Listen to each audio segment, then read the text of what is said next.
Спасибо большое за внимание, за заботу, за поддержку.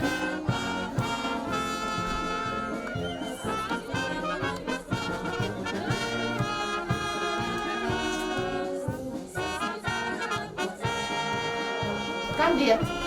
Тут продукты, там вы уже посмотрите.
Председателя Верховного суда нашей республики Бакировой Нургуль Жакуповны, от председателя Первомайского районного суда Калыбаева Алмаза Джинкулыча, от всего состава коллектива Первомайского суда, вся судебная система поздравляет вас с этим прекрасным праздником.